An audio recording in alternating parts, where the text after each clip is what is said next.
নমস্কার বন্ধুরা, সবাই কেমন আছেন? আশা করি ভালো আছেন। চলে এসেছি আরেকটা নতুন ব্লগ নিয়ে। ইন্দাসে এসে দিদিভাইয়ের বাড়িতে আমরা রেস্ট করে সেদিন দিনটা খুব মজা করেছি। এরপর পরের দিন সকালবেলায় এই যে বেরিয়ে পড়েছি একটু ঘোরাঘুরি করতে। জামাইবাবু হাসছে দেখে, কথা বলছে, এই যে বাই করলো। এই যে সামনে দেখতে পাচ্ছেন, এটা হচ্ছে ওদের গোয়াল ঘর, যেটা পেরিয়ে এলাম। আর এই দিকে যাচ্ছি আমরা জামাইবাবুদের যেদিকে চাষ টাস হয়, ফার্ম আছে, ক্ষেত আছে, ওই দিকটা দেখতে একটু ঘুরতে। এই যে এটা একটা পুকুর। দিদিভাইয়ের বাড়িটার সব থেকে একটা ভালো জিনিস কী জানেন তো, মাঝখানে বাড়িটা, পুরো বাড়িটার চারদিকে চারটে বড় বড় পুকুর। এই যে হাঁসগুলো যাচ্ছে দেখুন কি সুন্দর, ভাই আর হিয়া আগে আগে যাচ্ছে আর আমরা পিছনে পিছনে, আমি আর দিয়া পিছনে পিছনে যাচ্ছি।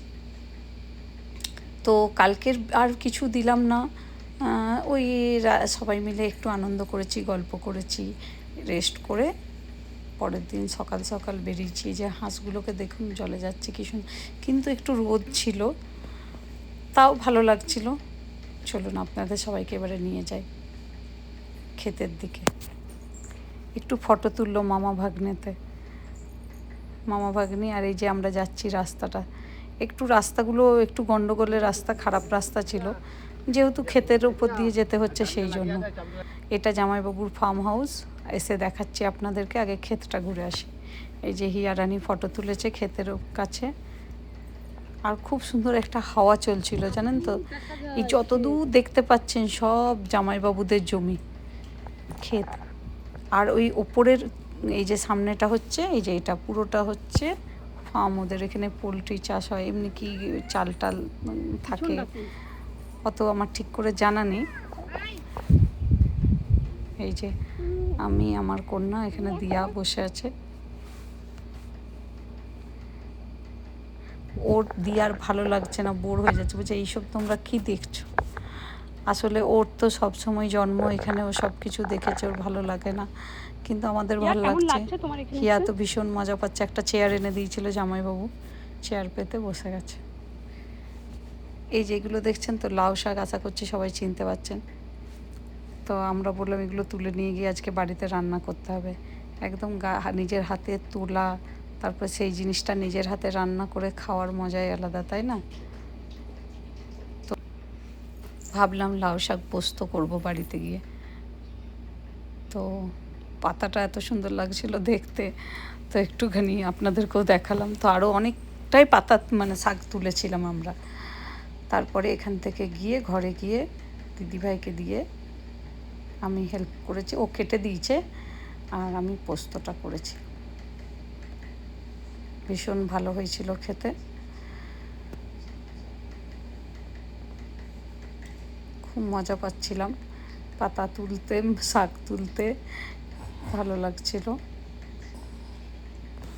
একটা কিছু কাইচি টাইচি নিয়ে এলে ভালো হতো, জানতাম না এসব আছে।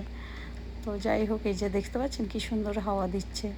আর এই হাওয়াটা, এত রোদ গরম, কিন্তু এই হাওয়াটা যে এত ঠান্ডা, এত সুন্দর, কোনো মানে পুরো গরম লাগার ইয়েটাই মানে ভুলেই গেছিলাম ব্যাপারটা এই হাওয়াটায়। এই যে এখানে ধানের মড়াই আছে, ভেতরে ধান থাকে। এখানে আমি কতটা দেখাতে পারছি, কতটা বোঝাতে পারছি জানি না, এটা বিশাল অনেক বড় একটা ঘর, ফার্ম হাউস। আর এই যে ছাগল টাগল এদিকে চড়ে বেড়াচ্ছে, সব কিন্তু ওদের, গরু, ছাগল, বেড়াল, কুকুর সব ওদের বাড়িতে আছে, কি নেই সব।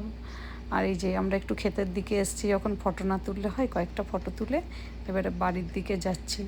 কিন্তু এই রোদে রোদে ঘুরে প্রচণ্ড ট্যান পড়ে গেছে, বাড়িতে গিয়ে একটু রূপচর্চা করতে হবে।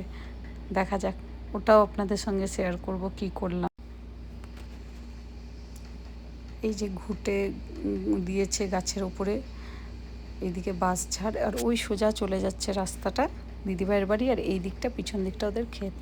এটা হচ্ছে মাটির দোতলা বাড়ি, ওদের পুরনো বাড়ি দিদিভাইদের। আর এটা হচ্ছে ওদেরই বাড়িটার সামনের দিকটা দিদিভাইদের, যেটা গেছিলাম ক্ষেতটার ওই পাশটা, এটা আরেকটা পাশ, কলা গাছ আছে সামনে, এখানেও প্রচুর ধানের মড়াই আছে। এটা দিদিভাইয়ের বাড়ির নিচটা, আর এটা পুরনো দিকটা। এই যে দোতলা, এখানে প্যাঁচা থাকে জানেন তো, প্রচুর বসে রাতের বেলায়। দোতলা মাটির বাড়ি সবাই দেখেছেন, কিন্তু এই বাড়িটার ভেতরে ঢুকবেন না, মনেই হবে না মাটির বাড়ি। এরপর কয়েকটা ফটো তুলে নিলাম। ফটো না তুললে হয়। এবারে এই যে দেখতে পাচ্ছেন, এটা হচ্ছে দিদিভাইয়ের বাড়ির নিচটা ঢোকার, এটা হচ্ছে নতুন দিকটা, আর ওই দিকটা হচ্ছে ওদের ডান হাতটা, বা মানে ওই সাইডটা, এই যে এই দিকটা পিছনটা আমরা যেখানে বসে আছি তার উল্টো দিকটা, ওটা হচ্ছে পুরনো বাড়ি। বাবা জুতো পরিয়া প্রবেশ নিষিদ্ধ লিখে দিয়েছে। এই যে এটা হচ্ছে দিদিভাইয়ের বাড়িটা। চলুন, এই যে সামনে হচ্ছে ট্রাক্টর দাঁড়িয়েছে, সব ওদেরই। আর ওখানে মন্দির আছে, নারায়ণ মন্দির। এই যে হিয়াকে নিয়ে পুরনো বাড়ির দিকে যাচ্ছে দিয়া। আর এই সামনের এত বড়টা গোয়াল ঘর দেখতে পাচ্ছেন। আগে প্রচুর গরু ছিল, এখনও আছে কিন্তু অত নেই। এই যে ট্রাক্টরে চাপাবার জন্য হিয়াকে নিয়ে গেছে। ওই যে ও চাপতে চাইছে না। এই যে আমরা এবারে ওপরে যাব।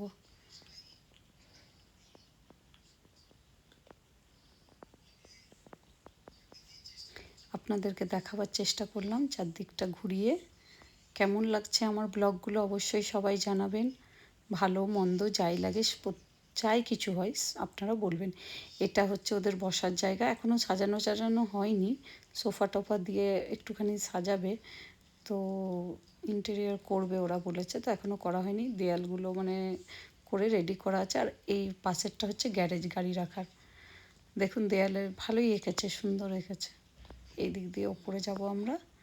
তারপরে আমি গিয়ে দেখাবো আপনাদেরকে একটু রূপচর্চা করে, কেন কি পুরো ট্যান পড়েছে। ওপরে দেখতে পাচ্ছেন একটা জিনিস দেখাবার চেষ্টা করি আপনাদেরকে, যে কী ঝুলছে বলতে পারবেন কেউ? নেক্সট ব্লগে বলবেন কিন্তু ওটা কী ঝুলছিল। হ্যাঁ, এবার দিদিভাই ফল কেটে রেখেছিল, তো আমরা এখন একটু এসে পরে ফল খাচ্ছিলাম। হিয়া কিছুতেই খেতে চাইছিল না, বদমাশি করছিল, তাও জোর করে দিলাম, খেলো। এরপর আসবো আবার একটা নতুন ব্লগ নিয়ে। দিদিভাইয়ের বাড়িটা এখন আপনারা যা দেখছেন একটু একটু করে দেখাচ্ছি, কিন্তু পুরো বাড়িটাই ঘুরে একদিন দেখাবো। হ্যাঁ, এই যে আমি রূপচর্চা করছি, কি লাগিয়েছি সেটা আপনাদের সবাইকে দেখাচ্ছি।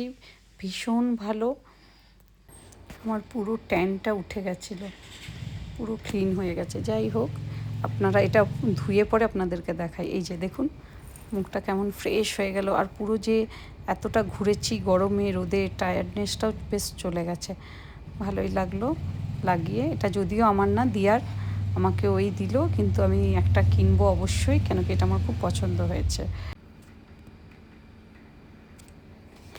যাই হোক, আর ব্লগটা আজকে আর বড় করব না। এরপর আমরা ইন্দাসে কি করলাম, কোথায় গেলাম, আরও অনেক কিছু আছে আপনাদের কাছে সারপ্রাইজ নিয়ে আসছি। মানে ভালোই লাগবে ব্লগটা আপনাদের।